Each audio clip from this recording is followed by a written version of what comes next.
कोण होते लाफिंग बुद्धा? ते नेहमी का हसायचे? त्यांची मूर्ती घरांमध्ये का ठेवली जाते? कोण होते लाफिंग बुद्धा? त्यांचे महत्त्व काय?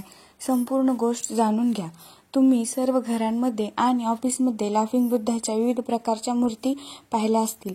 अनेक वेळा ही मूर्ती तुम्हाला शुभेच्छा म्हणून मित्र किंवा ओळखीच्या व्यक्तींनी भेट दिली असेल. पण तुम्ही कधी हे जाणून घेण्याचा प्रयत्न केला आहे का की लाफिंग बुद्धा कोण होते आणि त्यांची मूर्ती इतकी शुभ का मानली जाते? ते नेहमी का हसत असतात? लाफिंग बुद्ध कोण होते? लाफिंग बुद्धा यांनी होतेई किंवा पुताई म्हणूनही ओळखले जातात. ते एक बौद्ध भिक्षू होते, ज्यांना चीन आणि जपानमध्ये सुखाचे आणि आनंदाचे प्रतीक मानले जाते.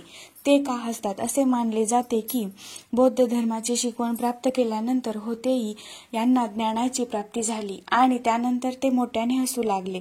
त्यांच्या हास्याने लोकांना आकर्षित केले आणि ते जिथे जिथे गेले तिथे तिथे त्यांनी लोकांना हसणे आणि आनंदी राहणे शिकवले. या कारणास्तव त्यांना जपानमध्ये लाफिंग बुद्ध म्हटले जात असे. होतेई यांचे शरीर गुबगुबीत होते, तसेच त्यांचे पोट मोठे होते. जेव्हा ते लोकांमध्ये असायचे तेव्हा पोट दाखवून जोरजोरात हसायचे आणि वातावरण प्रसन्न करत असायचे.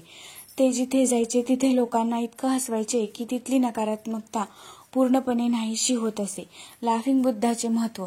होतेई यांच्या अनुयायांनी त्यांचा अशा प्रकारे प्रचार केला की चीन आणि जपानचे लोक त्यांना देव मानू लागले आणि त्यांची मूर्ती बनवून घरात ठेवू लागले.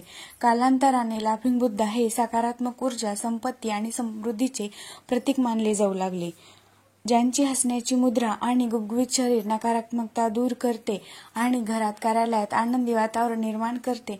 त्यांची मूर्ती घरात किंवा कामाच्या ठिकाणी ठेवल्याने सकारात्मक ऊर्जेचा प्रवाह वाढतो, जो आनंद आणि समृद्धी आकर्षित करतो, असा समज रूढ झाला.